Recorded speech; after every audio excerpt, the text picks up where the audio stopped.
Good evening. It is the ASTV EPL panel show with two members and possibly Alan, or at least Alan's voice, his disembodied voice. Because being top of the league and getting into the quarterfinals of the Champions League has put too much of a strain on his internet connection. Because these are the heady days that we exist in. We're joined by Jake tonight, Alex tonight, and of course the ghost of Alan. The disembodied voice of Alan, which we will hope we'll hope to get his handsome features at some point. But how are we going, guys? All good here. Doing great. Doing awesome. We'll give Alex's voice back there. Yeah. So here is what we're going to look at tonight. We'll talk about the games of the week. Then for your club, your favorite epic comeback based on today's Luton Bournemouth game. So it doesn't have to be the Premier League. It could be a European game or a cup game. Let's maybe stay away from friendlies. I don't know whether epic comebacks and friendlies are worth anything. Although I do remember Celtic having one in Ireland way back in the Martin O'Neill era against Shelbourne. And then we just look to the weekend ahead. Very, very few games going on this weekend for us because it is the FA Cup. But let us begin by having a little look at the results for our teams this week. Obviously, Liverpool City, the big one, much talked about already on the American Scouser TV podcast. We don't need to go too much into that again, if at all. But Spurs, and we don't have Shay today. he had a work event. Yeah, a work event. But a fantastic result for Spurs away. Looking to be getting into form again at the right time of the season. Fulham and Wolves, it was the close game that we thought it would be last week, I think, Alex, but we'll talk about that one too. And then Arsenal barely getting by against Brentford. Barely, huh? Put too much strain on the internet there. Oh, okay. But a good result for Arsenal and not for my nerves and the pills I have to take to keep my heart going. So let's start with the epic one. Aston Villa and Spurs. Jake, talk us through that. Yeah, I mean it was the Tottenham that we want to see under Ange Postecoglou. He's shown that his system works once he has healthy players and everyone's buying in. And you go away to a team who's traditionally very good at home, and you run them out of their own park. It helps when a Scottish lad loses his head a bit and gets sent off. But yeah, even before that, we played our game. We held a high back line of two center backs versus their line of five defenders, and we came out on top and hoping to build off that and secure fourth place. Correct me if I'm wrong, Jake, but it does seem that having your players back fit obviously has led to an upturn in fortunes. But does that worry you as a Spurs fan that the system is so player dependent? As opposed to, and I'm not the backslapping, bragging type thing, but we've also had injuries and we've managed to have like that whole system thing where the kids just move up and know exactly what they're supposed to be doing. But Klopp has been there a long time. He's been there for 9 years to put that system in place. Is that something you hope for going forward as a Spurs fan? Absolutely. And it's slightly different because, like you mentioned, Klopp's been there for a while. He's had a system in place. So the academy, I'm assuming, has been playing a similar type of system, whereas Postecoglou has to rely on some older heads that have been there off the bench and playing a new system. Whereas in 2 to 3 years' time, hopefully we can be pulling kids in from the academy once we have injuries, and they've been playing that system in the under 21s and slot right in, like Bradley and Clark and others have been doing for Liverpool. But yeah, no, I am worried just in the context of the rest of the season. If we have similar injury problems, and we have to put Ben Davies and Emerson Royale back in the team, it's going to be tough. But going forward, I think the whole club will be committed to Postecoglou's system, and it's going to be a brighter outlook. But hopefully we can stay healthy. Van de Ven left with a potential hamstring injury, so hoping for the best there, because he's probably top 5 center back in the Premier League when he's healthy, in my opinion. So it would be nice to keep him around. A good evening to Sir Z as well, one of our regulars for the Liverpool podcast. But Alan, let me talk to you about this, because your team is genuinely built on young players. With Arteta, and as much as we like to mock his Lego head hairstyle, he is doing a good job bringing those young guys up. How important is it to have that pipeline? Because it does, if you get it right, it does save a hell of a lot of money, doesn't it, in transfers? It does save a lot of money in transfers. A lot of our young talent is our starters on this team. I mean, even if you look at Martinelli, who came up from United's academy and then had to go to Brazil because United dropped the ball there. We picked him up for like less than $1 million, or like a little bit over $1 million, and he's become a star. And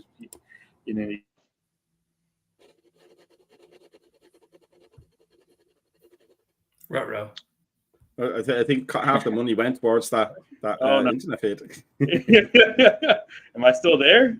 Yeah, we lost you for half that sentence. Oh no, this is bad. But no, it's talking about Saka. He's come up through the academy and he's done really well.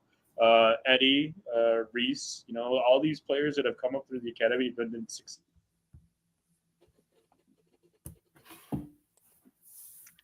We lost Alan again. So here's what I want to ask you, Alex, and this is a bit of it could be a condescending fan's view of things, but let's say for Arsenal, Spurs, and Liverpool being the more resourced clubs, I always felt that getting those, the fullback positions or the defensive midfield position, or like those positions that don't necessarily always need the best players there, the academy should be a good way to get those players. So you're not spending 56 million on a left back that just runs up and down the field.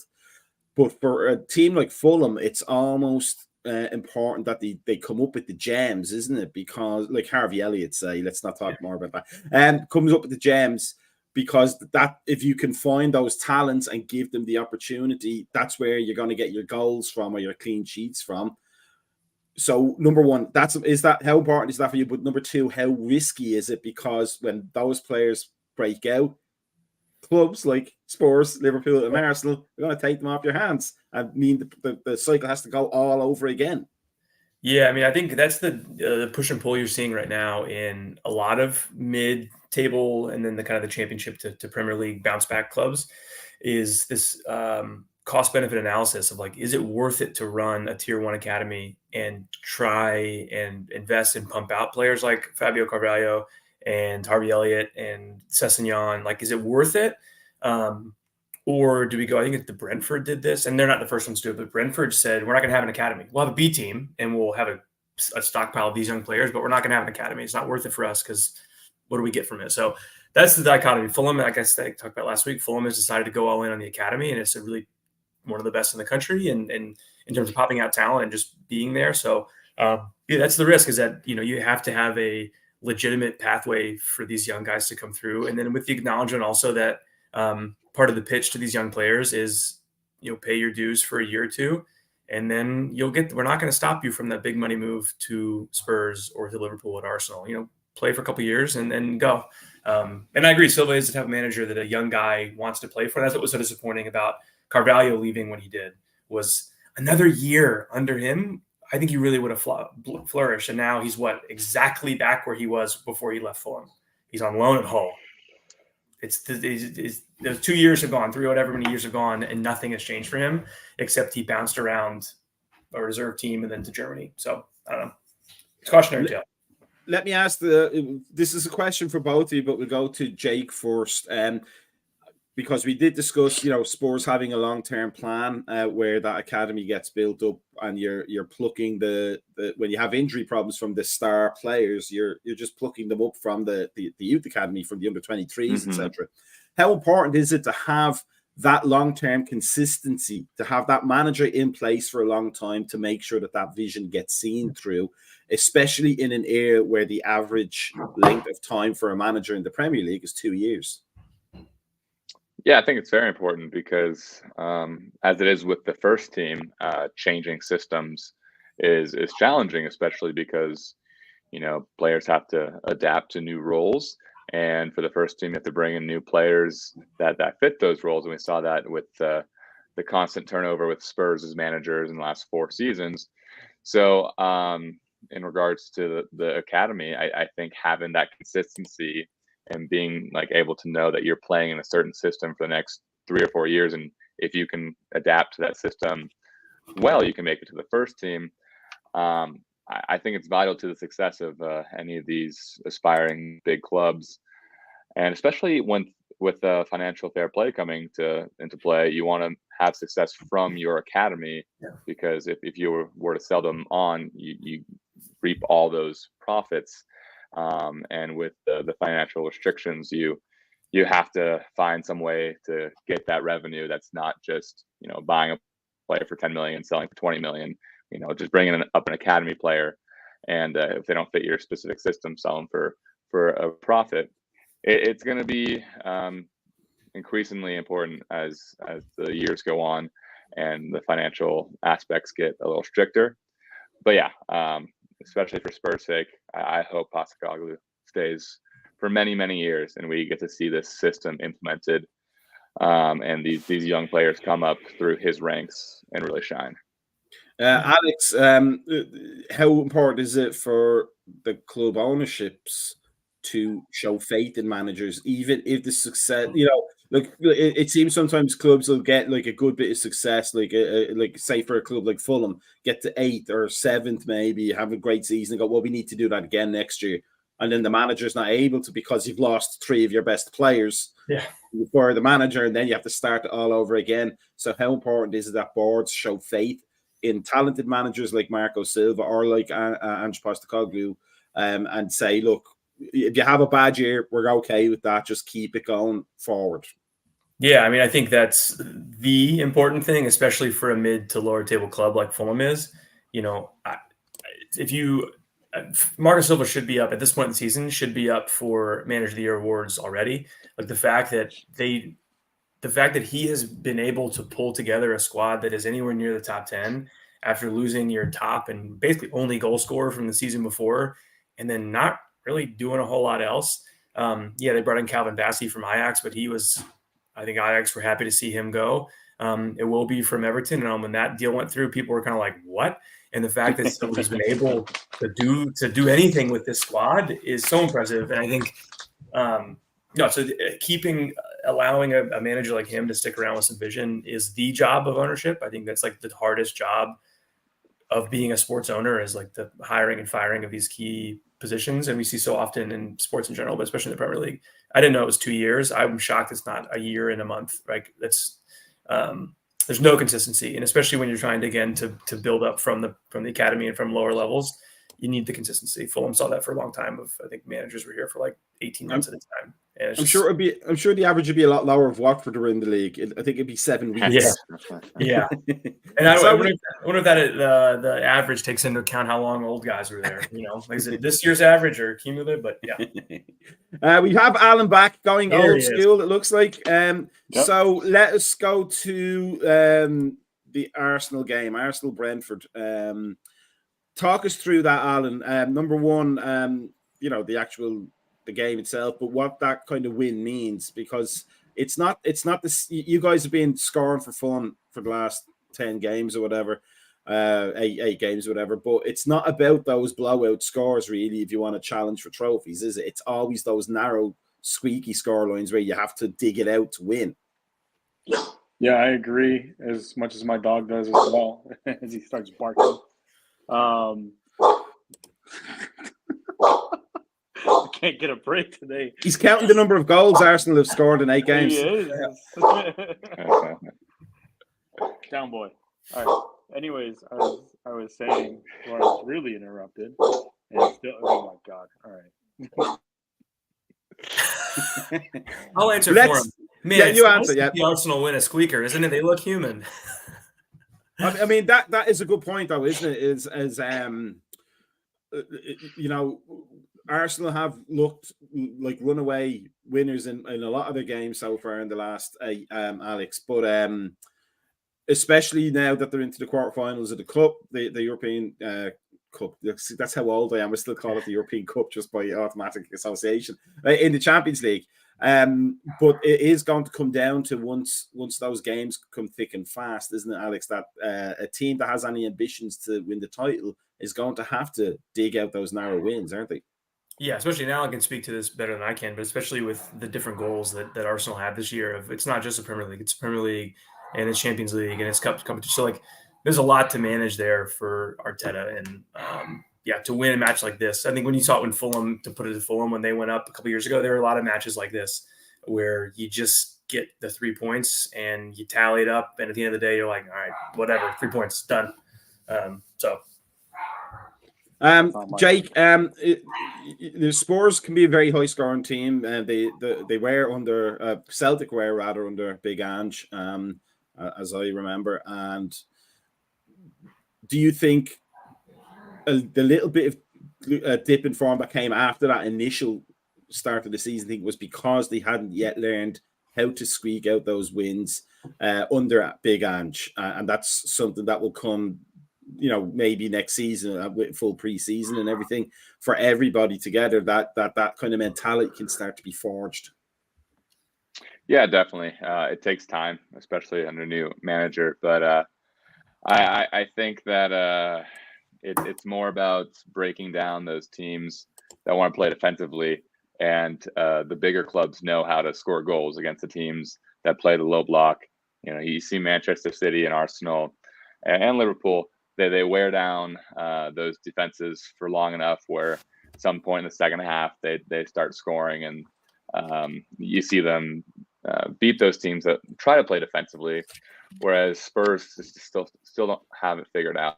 And Postecoglou's have to work on that because, you know, we had the benefit early on of being a team where it's like, oh, it's Tottenham under a new manager without Harry Kane. We can play our own sort of football against them. Like, we don't have to play a low block. Like, we can play normal.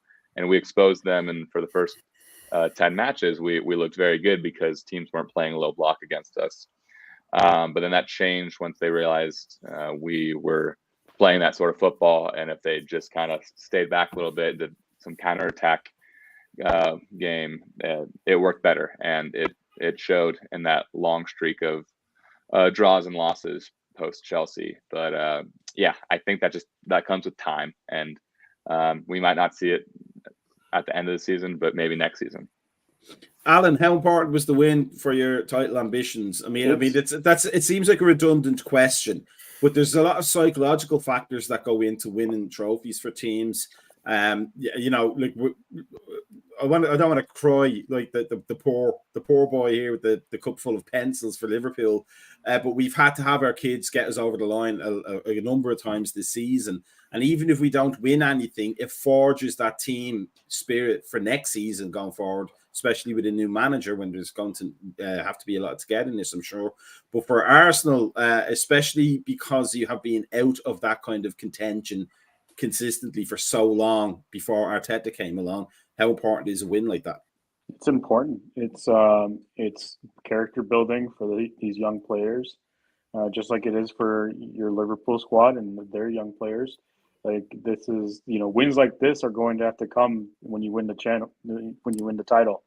So whether or not, you know, you can go into Brentford or play them, you know, at home, like, they're a tough team no matter where they are in the table. They have really good players. They have Ivan Toney, who's probably one of the best strikers in the league right now.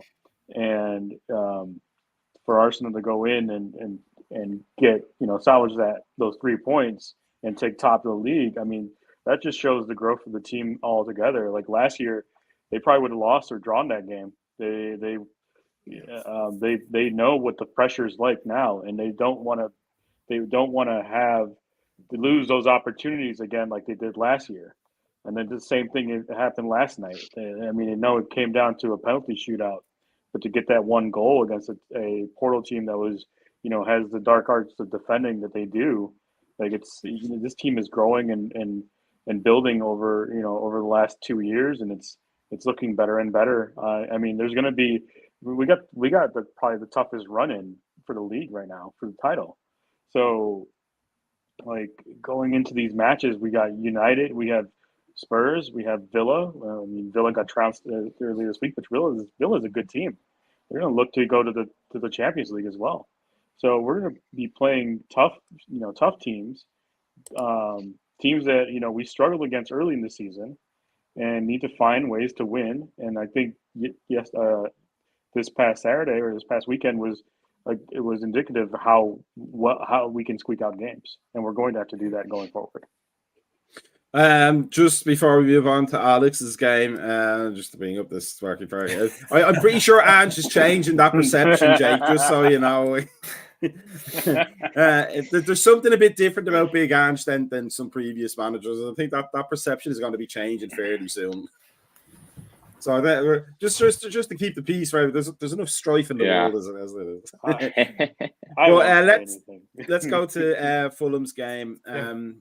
Wolves to Fulham. I mean, like an away game. I think we talked about this, Alex. There's some games where you want to have to win, and you'd be disappointed if you don't. But was that Wolves game one of those, or were you hoping to get the 3 points, or not hoping? Obviously, you're hoping to get the 3 points. Yeah. But are you disappointed that you didn't even get a point out of it? Talk us through yeah. I think, especially with Spurs looming this weekend, I think it would have been kind of nice to ride into that on that bit of a high. I think the disappointing part was I think it does show the razor thin margin in the mid-table this year. Is that these squads between 9th and 15th or something all of them are pretty close. This is a tight mid-table there. Fulham should have been 2-0 up before halftime. Harry Wilson missed, not a sitter, but a tough one. An easy goal, and then Tosin hit the bar, and then Wolves finished and Fulham didn't, and that's the difference in the match, is that Wolves finished and Fulham didn't. So, it shows that margin in the mid-table, and obviously at the beginning of the year, you never circle Wolves away as duh, that's 3 points, easy, as a lot of teams have found out this year. But still, to on the form that Fulham are in, to not come away with anything is definitely disappointing. But yeah, Spurs this weekend, and I think it's who's after that? Sheffield, I think. So hopefully have another string together good performance, even if you don't pick up anything this weekend against Spurs, and then get back at it and get 3 points against Sheffield. So yeah, definitely a bummer though. I was expecting a little more clinical. Jake, just in terms of Fulham, we've talked about this with Alex before, but there is a different aura around them this year under Marco Silva, isn't there? It's not just easy Fulham. They're going to give you a game, and then if you're not on form, they could surprise at least some of the big clubs. But do you think there is a new sense in some of these, let's say yo-yo clubs, the clubs that keep going up and down or threatened by relegation, that have brought in continental managers, or at least non-British ones, and are seeing the rewards for that, as opposed to, let's say, Everton, who are doing okay, but they're reverting to Sean Dyche style, like results in football at this part of the season. And you kind of wonder, as Posey said last night in a podcast we did, imagine being an Everton fan and waking up every week and going, I want to watch that. Yeah. There is a different aura about teams that invest in their managers at that level, isn't there?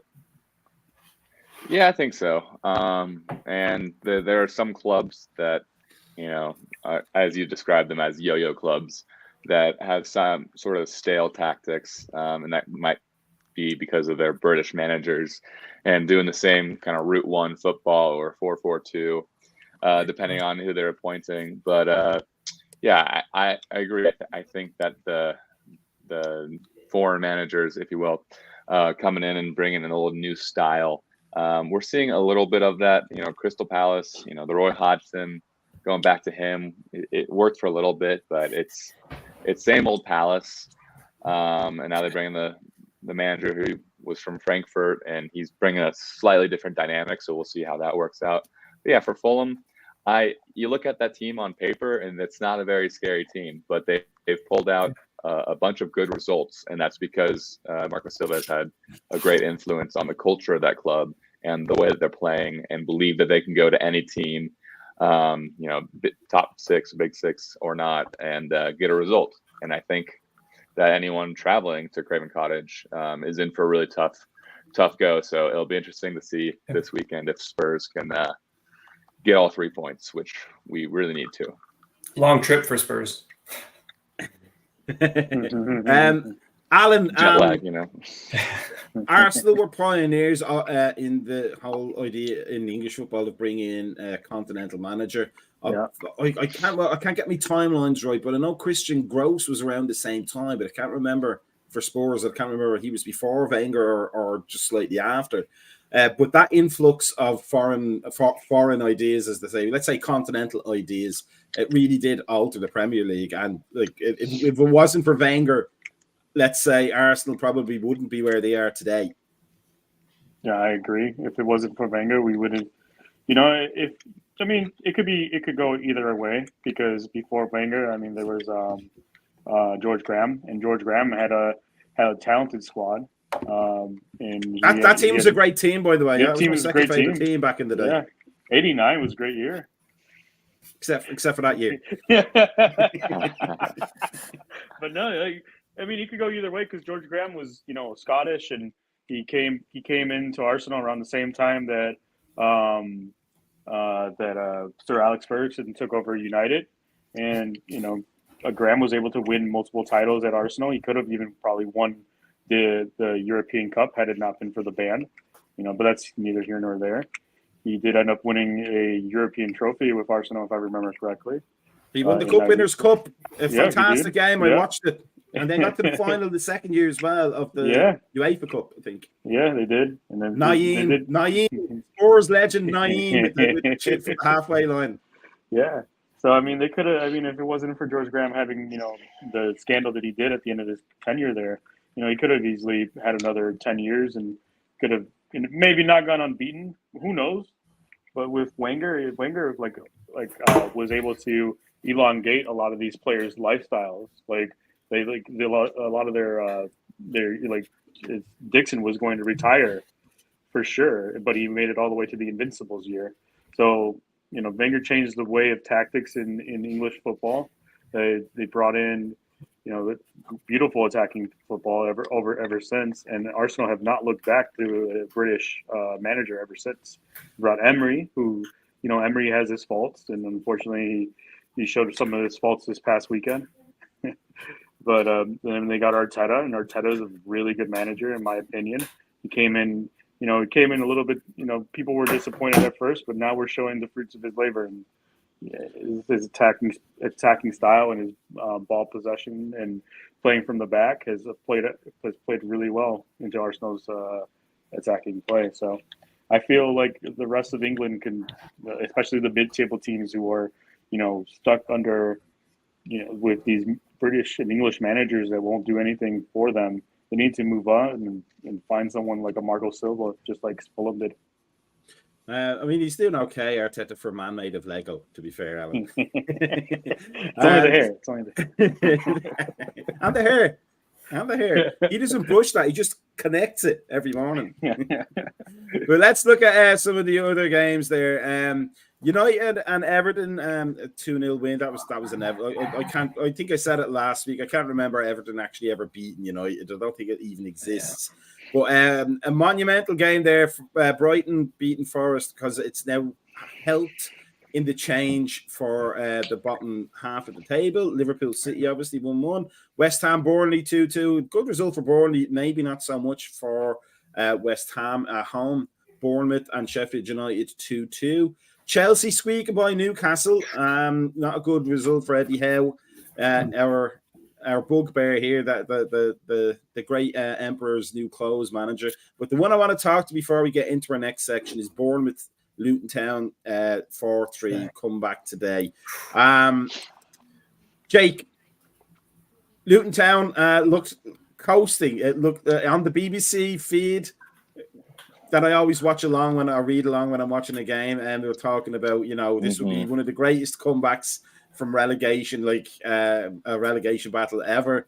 and preparing the fanfare and everything. But then Bournemouth score 4. So what does that mean for Luton and Forest? Because Forest they were in the relegation zone until that scoreline ended.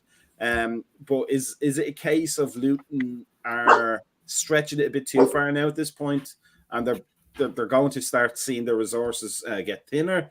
And then also, does it speak to Luton's defensive frailties that Bournemouth can come back so well in such a short space of time?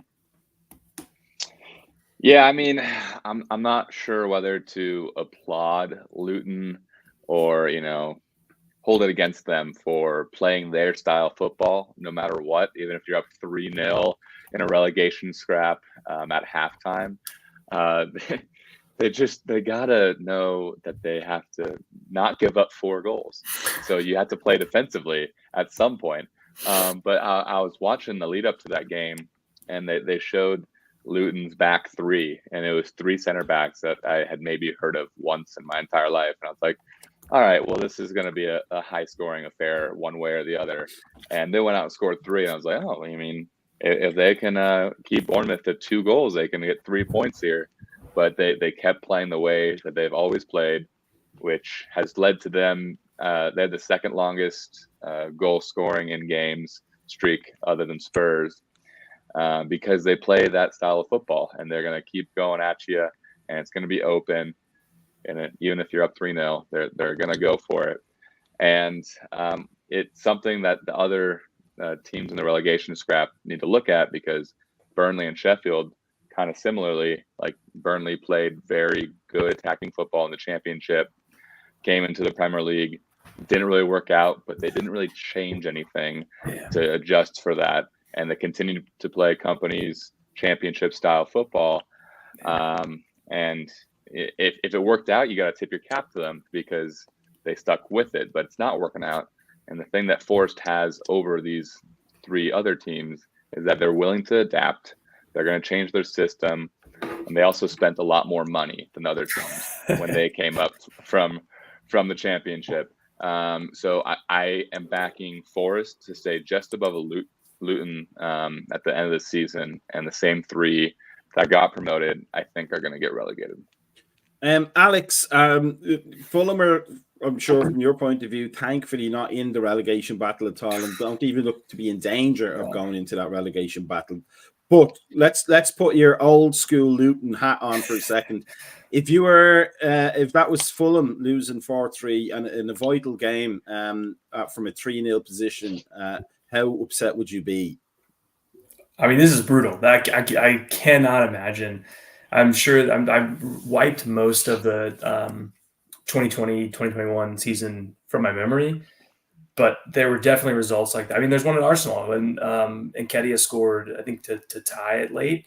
And then United scored at least in one of the matches that season. Like, there's so many results like that they might not have been 4-3, but like that are such a gut punch. And I think a fan base can't hardly handle any of them, but I think a squad can only handle so many of those before you're just like, how? I don't understand. We can't buy a point. I don't get it. So I was going to say, I'm listening to Jake, like this result for Luton is like a inflection point. It's like, you either crumble from here or you say never again and move on from it. And that's up to the management and the team to get together and be like, we blew a chance for 3 golden points, and this could either sink us or keep us going. But as a fan, it's brutal. Like, that's the idea of watching that. I can't even imagine, especially knowing that it would take you up out of the. Not good. It's brutal. Alan, before Arteta, there was a period of time where other fans could mock Arsenal for being bottlers, but it was precisely for games like that where they've had winning positions in important parts of the season and then lost them. In terms of Arsenal, how good is it to not be in that stage at this point in time? Because it really is important to have managers who understand the flow of the game. It is admirable to say we're going to play our way no matter what. But we know as Liverpool fans bitterly from 2013-14, had Brendan Rodgers had a scintilla of defensive intelligence, we wouldn't have lost that Crystal Palace game, and he would be probably sitting on a Premier League title. But it is crucial sometimes to abandon your principles, isn't it? And just say, look, we like to play out the back, but right now we're just going to sit in and let the other team do all the work for the next 15 minutes because we have 3 goals to the good. You see it with Arsenal throughout this season. Like Arteta, like a lot of these big leads, like will get goals late on it as well.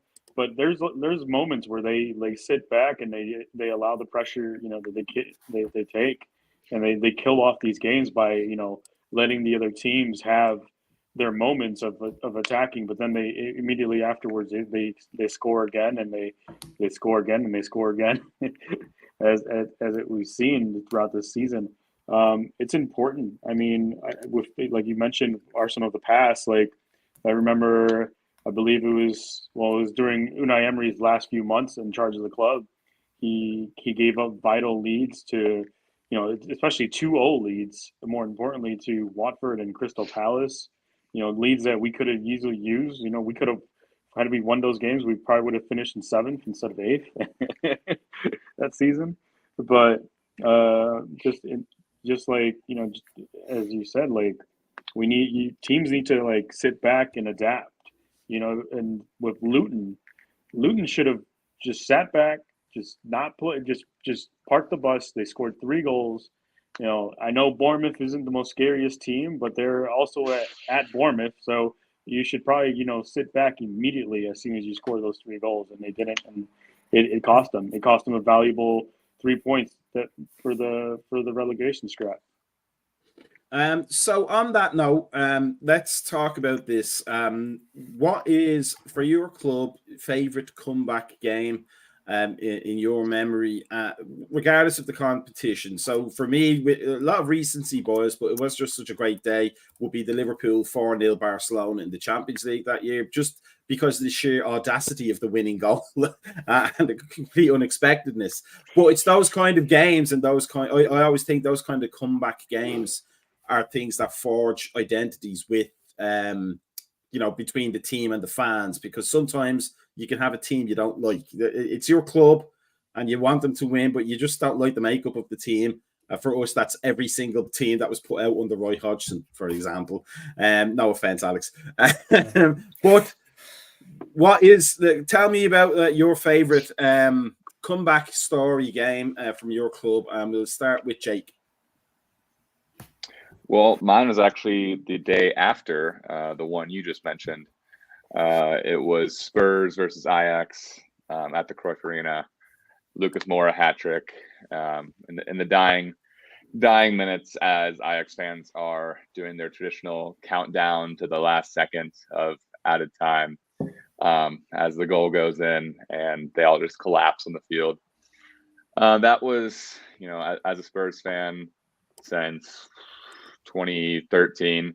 I mean, there wasn't like a ton of big games and big comebacks in that period that would even rival that experience. And I've never physically jumped in the air as high as I did at that moment, because I was crouched behind the couch because I couldn't watch, and I used the couch to just throw myself up in the air. And it was the happiest I've ever been as a Spurs fan. We won't talk about the next game, but in that moment, that was it.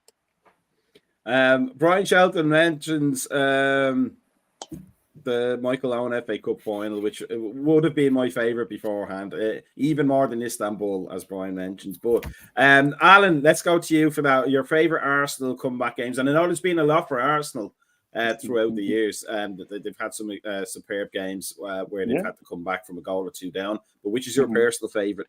My personal favorite is from last year. My tenure as an Arsenal fan is shorter than most. I've only been a fan for the last 6 years, but so I didn't get to witness Reading, 7-5, but I did get to witness last year against Bournemouth, being down 2-0. It looked like we were gonna concede another goal, and then we scored 3 to win it, especially with Reece Nelson getting that winner. And just the whole entirety of the bar that I'm at, the Globe Pub, just going wild and just throwing beers and just launching people in the air and just hugging everyone. That was a great feeling, and at the time, we're saying that we can win the title. Of course we didn't, but it's still a great feeling to have. It's important, especially that was a time when we thought we could, that eventually that everything was going to flip, and it did eventually, but not right there at that moment. And it was nice. It was a good feeling. Alex, I'm gonna ask you this, but I have a guess in my head what it might be, and I want to see if I'm right. So go ahead and tell me your comeback game. Yeah, 2 years ago, Luton Fulham. No, I'm kidding. Yeah, no, I think there's a pretty obvious. Predates my time as a Fulham fan, but I've watched the match, all 90 plus minutes of it. I mean, it's got to be Juventus at the Cottage. I think to lose 3-1 in Turin, especially as a club like Fulham, to lose 3-1 in Turin and then to come back and give up a goal in like the second or third minute, and to be done on aggregate 4-1 is kind of like, all right, that's done and dusted. And then, I mean, I again didn't watch it live, but you're still anxious until Dempsey scores in the 82nd minute there. So, I mean, that is the Fulham answer of all time. I have a weird one where a couple of years ago, like 5 or 6 years ago now, when Fulham got promoted the first time, it's not a comeback, but it was one of those matches where you're clearly the better team, but the other team is part. It was Fulham Swansea in 2020, early 2020. And 0-0 all the way through, and Mitrovic rose up on a ridiculous header and scored it. Again, it wasn't a comeback, but it felt like it, because one of those matches where Fulham should have put 4, 5, 6 away, just didn't, and Swansea sat back looking for a point.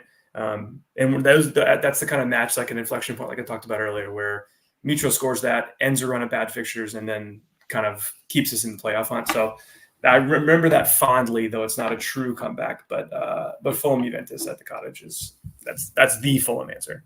I mean, I could say that's even my favorite Fulham comeback story. Yeah, I mean, it was a fantastic game.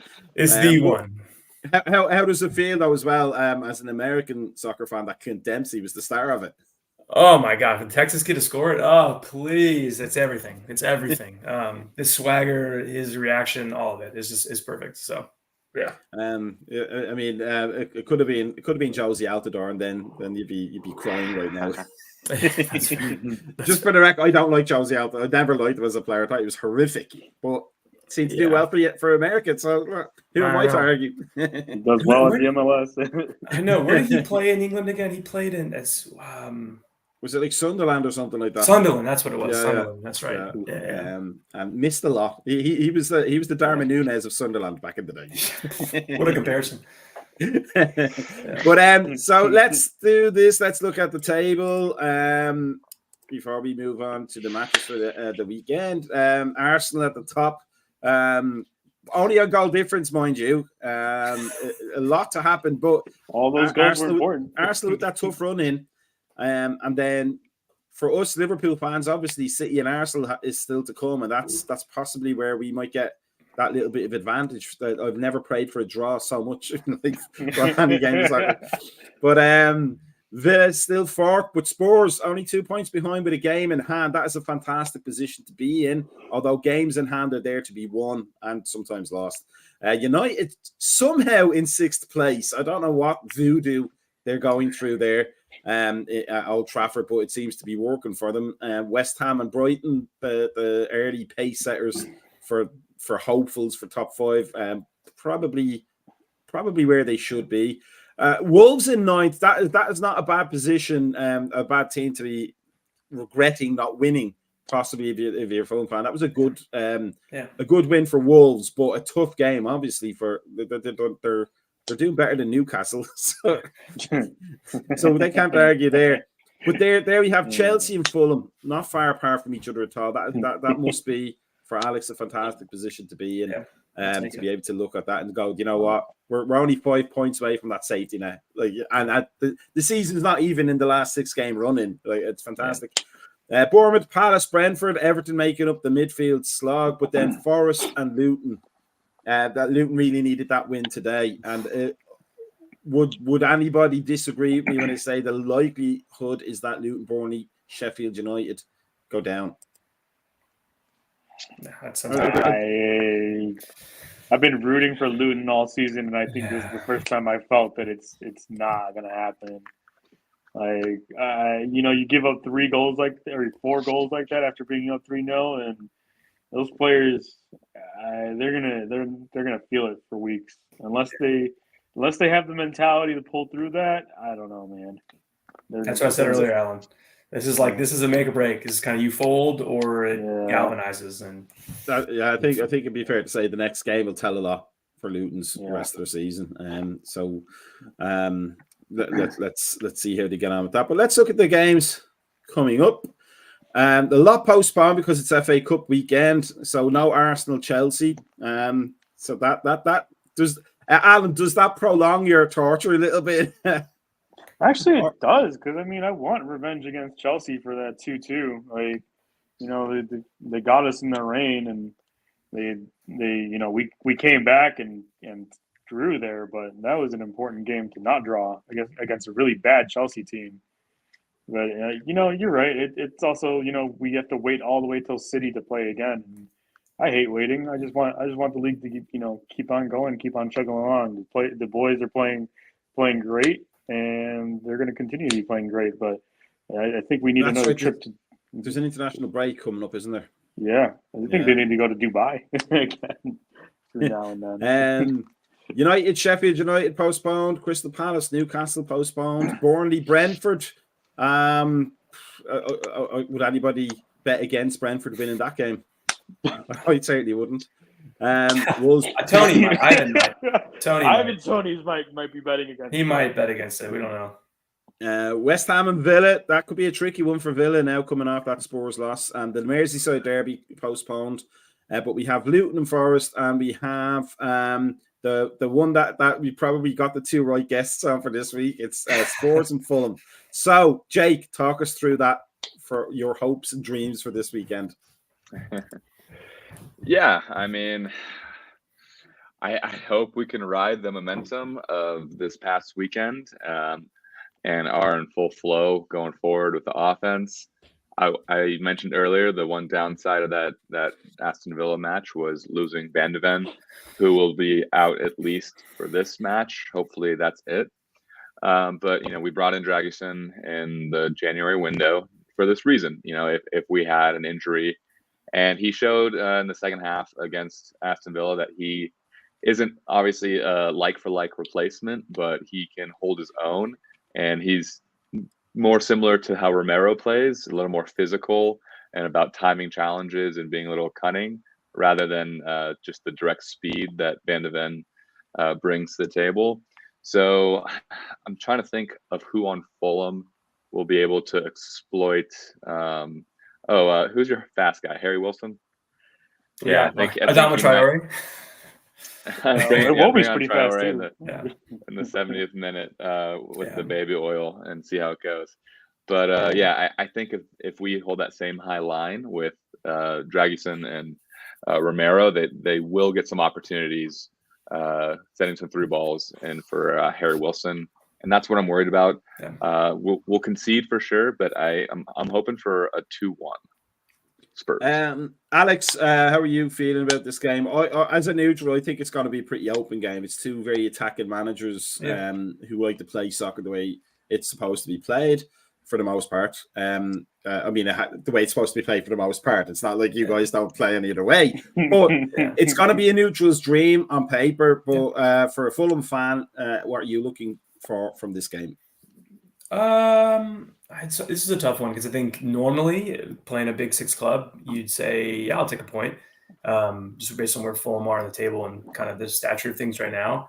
But with the way the team has been playing the last month or so, it's kind of like, why can't you dream a little higher than that? Why can't you think, hey, let's go out and get the 3 points? I know Marco and the team will have full belief that they can go do it. Now, if you have another game like against Wolves where Harry Wilson misses a sitter, it's kind of harsh. It wasn't necessarily a sitter, but Harry Wilson misses a goal he should score, and then Tosin hits the bar. Then you're not going to win, bar none.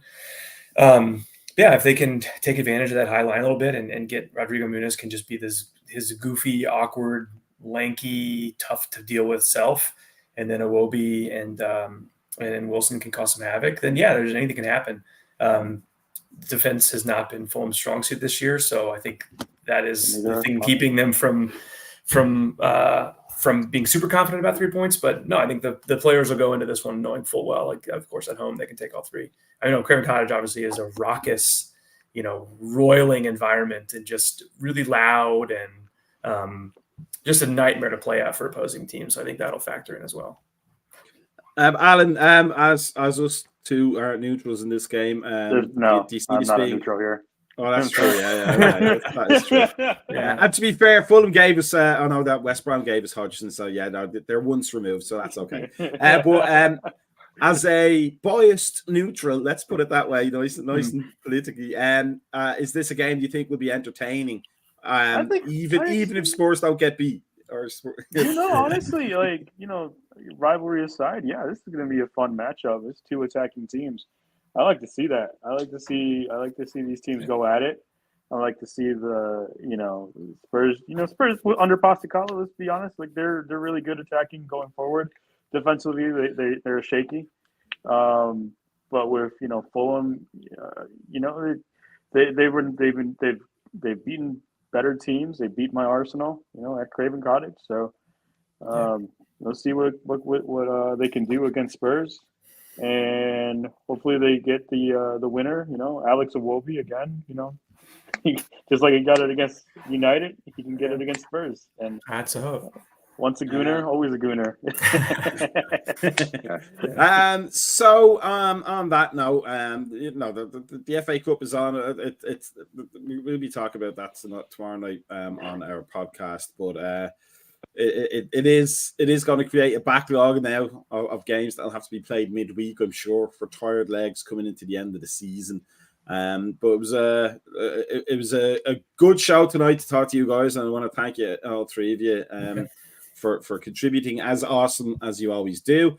But I want to change my answer to the best comeback. It's no longer the Liverpool-Barcelona 4-3 Champions League. It's Alan making a comeback from his technological difficulties tonight. So that he can join us. Go. I think that's the comeback to beat all comebacks. I'd written him off. I'd written you off, Alan. I thought you were. That's why. I thought you were being relegated to sound only. Yeah. But you came back and brought the good stuff with you.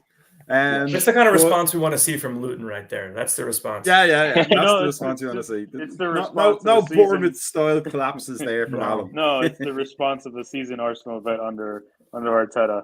Yeah, there it is. Adapt and change. Adapt and change. But for everybody else, join us tomorrow night for the Thursday podcast for more Liverpool talk. Big thank you to Jake, for Alan and Alex for joining us tonight. Fantastic contributions as always. Great people to talk to. And if you're watching this from their particular club fora, to be all Latin and precise about, follow them in whatever social medias they have, etc., because they are awesome dudes to talk to. But we will see everybody soon again. It just remains to say, have a good weekend. Enjoy the FA Cup if you're in it. Enjoy the rest if you're not in Dubai. I wonder why Arsenal aren't in it. Couldn't beat our kids. Okay. For everybody else, have a good one. Enjoy the weekend. Be safe and peace out. And happy Paddy's Day if you celebrate it.